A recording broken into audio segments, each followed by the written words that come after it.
ସରିଲା ଦଶମ ପରୀକ୍ଷା। ଦଶମ ପରେ କ'ଣ ପଢ଼ିଲେ ଭଲ? ସାଇନ୍ସ ପଢ଼ିବି ନା ଆର୍ଟ୍ସ ପଢ଼ିବି ନା କମର୍ସ ପଢ଼ିବି? କ'ଣ ପଢ଼ିଲେ କ'ଣ ଜବ୍ ମିଳିବ? କେମିତି ତୁମର ମାନେ ତୁମ ଲକ୍ଷ୍ୟସ୍ଥଳରେ ଜଲ୍ଦି ପହଞ୍ଚି ପାରିବ? ଏମିତିକି ତୁମକୁ ଷ୍ଟ୍ରିମ୍ ସିଲେକ୍ସନ୍ କରିବାରେ କିଛି ଡାଉଟ୍ ରହୁଛି, କନଫ୍ୟୁଜନ୍ ରହୁଛି ଯେ ସିଏ ସାଇନ୍ସ ପଢ଼ୁଛି କି ସିଏ ଆର୍ଟ୍ସ ପଢ଼ୁଛି, ମୁଁ ସାଇନ୍ସ ପଢ଼ିବି।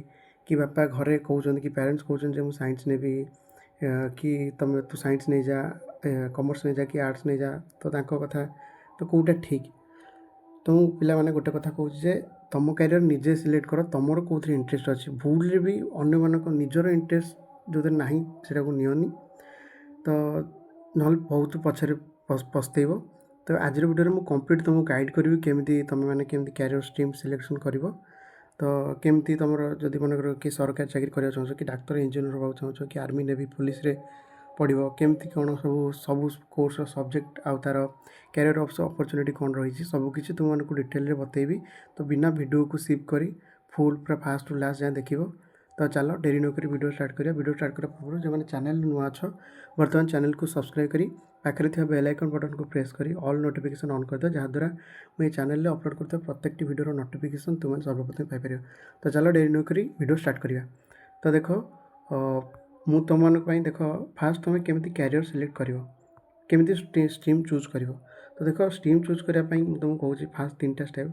ଦେଖ, ଫାଷ୍ଟ ତୁମେ ଚୁଜ୍ କରି ଦେଖିବ ଯେ ତୁମର କେଉଁଥିରେ ଇଣ୍ଟରେଷ୍ଟ ଅଛି। ହଁ, ମୋର ଏଇ ସବଜେକ୍ଟରେ ଇଣ୍ଟରେଷ୍ଟ ଅଛି। ତାପରେ ଇଣ୍ଟରେଷ୍ଟ ଅଛି କେଉଁ ସବଜେକ୍ଟରେ। 2ରେ ହେଲା ତୁମେ କ'ଣ ହେବାକୁ ଚାହୁଁଛ। ମୁଁ ଡାକ୍ତର ହେବାକୁ ଚାହୁଁଛି, କି ମୁଁ ଇଞ୍ଜିନିୟର ହେବାକୁ ଚାହୁଁଛି, କି ମୁଁ ପୋଲିସ ଅଫିସର ହେବାକୁ, କଲେକ୍ଟର ହେବାକୁ ଚାହୁଁଛି, କି IAS ଅଫିସର ହେବାକୁ ଚାହୁଁଛି। ତ ସେଇ ନେଇକି ତୁମେ ମାନେ ଇଜିଏଷ୍ଟ ୱେ ଖୋଜିବ ଯେ ମୁଁ ଏଇଥିରେ ଇଣ୍ଟରେଷ୍ଟ ଅଛି, ଏଇ ସବଜେକ୍ଟରେ ଇଣ୍ଟରେଷ୍ଟ ଅଛି, ମୁଁ ଏଇଆ ହେବାକୁ ଚାହୁଁଛି, ତ ମୁଁ ଏଇଟା ପଢ଼ିଲେ ମୁଁ ଏମିତି ହେଇପାରିବି।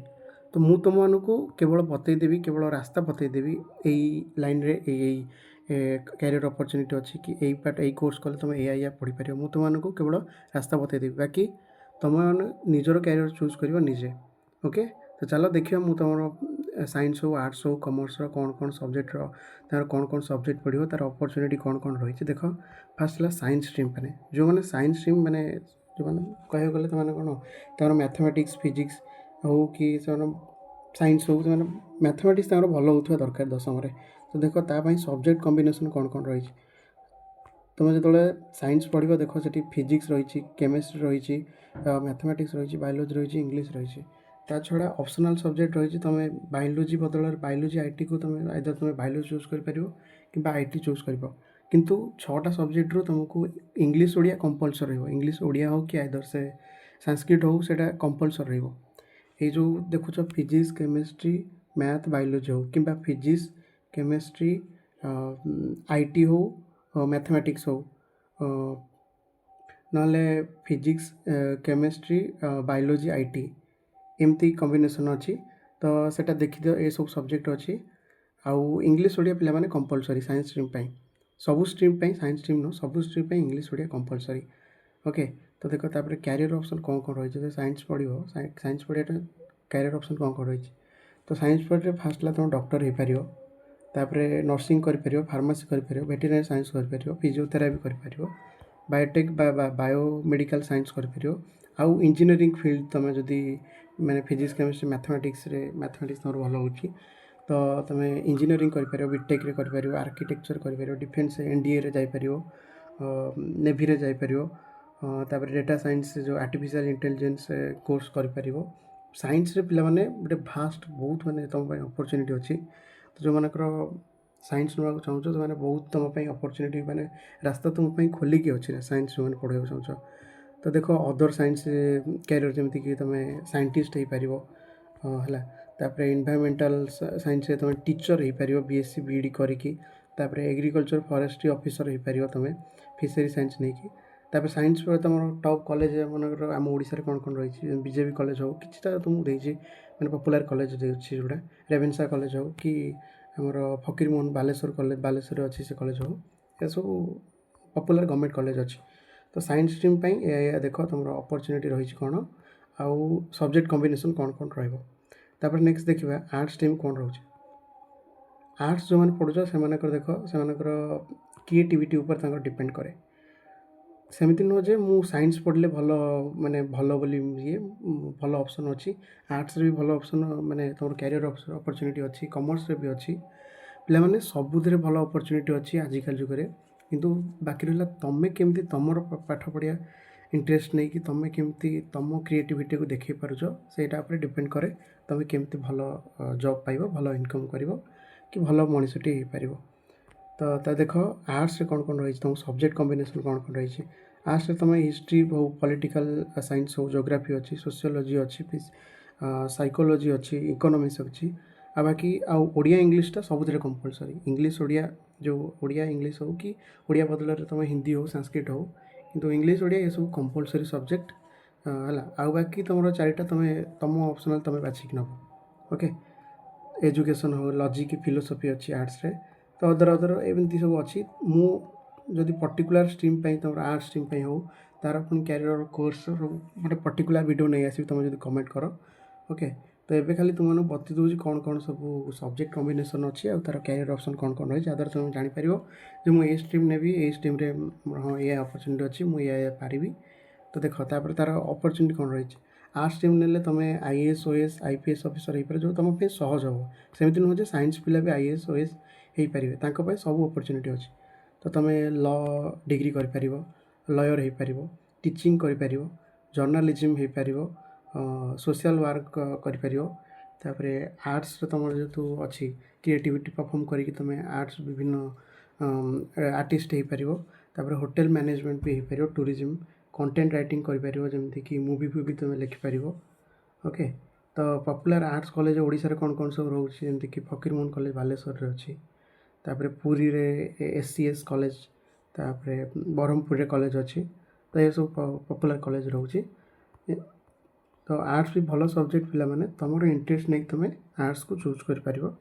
ଓକେ, ତୁମମାନଙ୍କୁ ବତେଇଦେଲି କ୍ୟାରିୟର ଅପରଚ୍ୟୁନିଟି କ'ଣ ରହିଛି। ବାକି ପର୍ଟିକୁଲାର ଷ୍ଟ୍ରିମ୍ର ମୁଁ ଭିଡ଼ିଓ ନେଇ ଆସିବି ତୁମମାନଙ୍କ ପାଇଁ।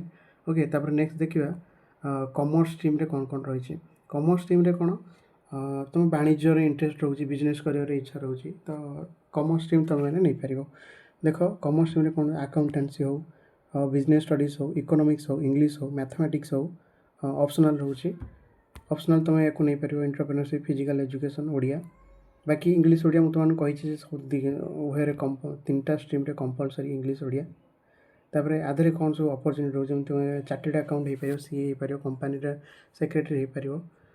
ତାପରେ କଷ୍ଟ ମ୍ୟାନେଜମେଣ୍ଟ ଆକାଉଣ୍ଟାଣ୍ଟ ହେଇପାରିବ ତୁମେମାନେ। ତାପରେ ନହେଲେ ତୁମେ BCom କରି ବ୍ୟାଚଲର ଅଫ୍ କମର୍ସ ହେଇପାରିବ, ବିଜନେସ୍ ମ୍ୟାନେଜମେଣ୍ଟରେ ହେଇପାରିବ, ବ୍ୟାଙ୍କିଙ୍ଗ, ଇନ୍ସୁରାନ୍ସ, ହୋଟେଲ୍ ମ୍ୟାନେଜମେଣ୍ଟ କରିପାରିବ।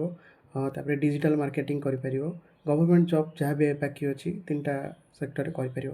କମନ୍ ହେଉଛି କ'ଣ ସାଇନ୍ସ ଷ୍ଟ୍ରିମ୍ରେ ତୁମେମାନେ ଗଭର୍ଣ୍ଣମେଣ୍ଟ ଜବ୍ ହଉ, ଟିଚର ହଉ, IAS, IPS ଅଫିସର ହଉ, ଏଇସବୁ ତିନିଟା ଷ୍ଟ୍ରିମ୍ର କମନ୍ ସାଇନ୍ସ, ଆର୍ଟ୍ସ, କମର୍ସ। ବାକି ଆର୍ଟ୍ସ ପଢ଼ିଲେ ତୁମମାନେ ଟିକେ ଯେହେତୁ ପଲିଟିକାଲ୍ ସାଇନ୍ସ, ହିଷ୍ଟ୍ରି ଟିକେ ରହୁଛି, ତ ଆର୍ଟ୍ସ ପଢ଼ିଲେ ତୁମମାନେ ଟିକେ ସହଜ ହେବ।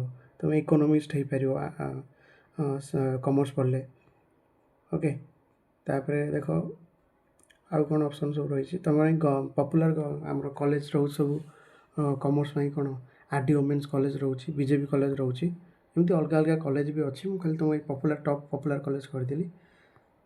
ଓକେ, ତୁମ ଇଣ୍ଟରେଷ୍ଟ ଅନୁସାରେ ତୁମେ ଚୁଜ୍ କରିବ। ଏମିତି ନୁହେଁ କି ଘରେ କହିଲେ କି ମାନେ ଅନ୍ୟ ସିଏ ନେଉଛି ଏଇଟା, ମୁଁ ଏଇଟା ଚୁଜ୍ କରିବି। ତୁମକୁ ଯେଉଁଥିରେ ପିଲେ ଇଣ୍ଟରେଷ୍ଟ ଲାଗୁଛି ସେଇଥିରେ ଚୁଜ୍ କର। ବାକି ଯଦି ଏନି ରିଲେଟେଡ଼୍ କ୍ୟାରିୟର ରିଲେଟେଡ଼୍ କୌଣସି ବି ତୁମର ଡାଉଟ୍ ହେଉଛି, ଅସୁବିଧା ହେଉଛି, ତାହେଲେ କମେଣ୍ଟ କର। ମୁଁ ତୁମମାନଙ୍କୁ ପୁରା ପରଫେକ୍ଟ ଗାଇଡ଼ାନ୍ସ ଦେବି। ଓକେ, ତାପରେ ଯଦି ମନେକର ଆର୍ଟ୍ସ, ସାଇନ୍ସ ଷ୍ଟ୍ରିମ୍ ତୁମର ଇଚ୍ଛା ନାହିଁ, ତିନିଟା ଷ୍ଟ୍ରିମ୍ ଭିତରୁ ଯଦି କୌଣସି ଇଚ୍ଛା ନାହିଁ, ତାହେଲେ ତୁମେ ଅଦର ଡିପ୍ଲୋମା କୋର୍ସ କରିପାରିବ। ଓକେ, ଡିପ୍ଲୋମା କୋର୍ସ କରିପାରିବ, ନହେଲେ ITI କରିପାରିବ। ପ୍ରୋଫେସନାଲ୍ କୋର୍ସେସ୍ ସବୁ ରହିଛି। ଚାର୍ଟେଡ଼ ଆକାଉଣ୍ଟାନ୍ସି ହଉ, କମ୍ପାନୀ ସେକ୍ରେଟାରୀସିପ୍ ହେଇପାରିବ, ବ୍ୟାଚଲର ଅଫ୍ BBA କରିପାରିବ। ଓକେ, ଅଦର ସବୁ ରହିଛି କୋର୍ସ। ତ ୟା ପାଇଁ ଡିଟେଲ୍ ଯଦି କହିବ ଭିଡ଼ିଓ ନେଇ ଆସିବି। ବାକି ରହିଲା ତୁମମାନଙ୍କୁ ବତେଇଦେଲି କେମିତି ସାଇନ୍ସ, ଆର୍ଟ୍ସ, କମର୍ସ ଭିତରେ ଚୁଜ୍ କରିବ। ତୁମ ଇଣ୍ଟରେଷ୍ଟ ଅନୁସାରେ ପିଲେ ଚୁଜ୍ କରିବ। ମୁଁ ଯାହା ଯେଉଁ ବତେଇଦେଲି କେମିତି ତୁମର କେଉଁଥିରେ ଇଣ୍ଟରେଷ୍ଟ ଅଛି, ମୁଁ ଏଇଆ ହେବାକୁ ଚାହୁଁଛି, ତ ମୁଁ ଏଇଆ କଲେ ମୁଁ ଏମିତି ପହଞ୍ଚିପାରିବି। ବାକି ଏମିତି ପହଞ୍ଚିପାରିବ। ଯଦି ତ ଆଜି ପାଇଁ ଭିଡ଼ିଓ ଏତିକି। ତୁମମାନଙ୍କୁ ବତେଇଦେଲି କିପରି ତୁମେ ଚୁଜ୍ କରିବ କ୍ୟାରିୟର। ବାକି ଯଦି କିଛି ବି ରିଲେଟେଡ଼୍ ଯଦି କିଛି ଡାଉଟ୍ ରହୁଛି ତୁମମାନଙ୍କର, ତାହେଲେ କମେଣ୍ଟ କର। ମୁଁ ତୁମମାନଙ୍କୁ କମ୍ପ୍ଲିଟ୍ ମାନେ ବତେଇଦେବି। ନହେଲେ ବିନା ଇଏରେ ମାନେ ଭୁଲରେ ବି ମାନେ କ୍ୟାରିୟରକୁ ଭୁଲରେ ସିଲେକ୍ଟ କରନି। ମୁଁ ଅନ୍ୟ କାହାର ଇଏରେ ମାନେ କ୍ୟାରିୟରଟା ହଉ ତୁମମାନଙ୍କର ମାନେ ଗୋଟେ ମାନେ କ'ଣ କହିଲ ତୁମର ଫଣ୍ଡାମେଣ୍ଟାଲ ଗୋଟେ ମାନେ କ୍ୟାରିୟର ବିଲ୍ଡିଂ କରିବାର ଗୋଟେ ଇଏ ତୁମର ଗୋଟେ ମୂଳଦୁଆ ଗୋଟେ କ୍ୟାରିୟର ତାକୁ ଯଦି ଠିକ୍ସେ ତୁମେ ଚୁଜ୍ ନ କରିପାରିବ ଷ୍ଟ୍ରିମ୍କୁ ତାହେଲେ ବହୁତ ଅସୁବିଧାରେ ଆଗକୁ ପଡ଼ିବ। ପିଲା ବି ବହୁତ ଅସୁବିଧାରେ ପଡ଼ିଛନ୍ତି। ତ ଦେଖ ଆଜି ପାଇଁ ଭିଡ଼ିଓରେ ଏତିକି। ଓକେ, ତ ନେକ୍ସଟ ଭିଡ଼ିଓ ଦେଖା ହେବା। ଯଦି ଭିଡ଼ିଓ ଭଲ ଲାଗିବ, ଯଦି ତୁମମାନଙ୍କୁ ଠିକ୍ ହେଲ୍ପଫୁଲ୍ ହେଇଛି ଭିଡ଼ିଓ, ତାହେଲେ ଭିଡ଼ିଓକୁ ଲାଇକ୍ କରିବ। ତ ସାଙ୍ଗମାନଙ୍କ ପାଖକୁ ନିଶ୍ଚିନ୍ତ ସେୟାର କର ଯେଉଁମାନେ ବି ଏମିତି କନଫ୍ୟୁଜନ୍ରେ ଅଛନ୍ତି କ୍ୟାରିୟର ଚୁଜ୍ କରିବା ପାଇଁ। ତ ଚାଲ ସମାପ୍ତ କରିବା ଆଜିର ଭିଡ଼ିଓ। ଆଜି ପାଇଁ ଭିଡ଼ିଓରେ ଏତିକି। Thank you. ଦେଖା ହେବା ନେକ୍ସଟ ଭିଡ଼ିଓରେ।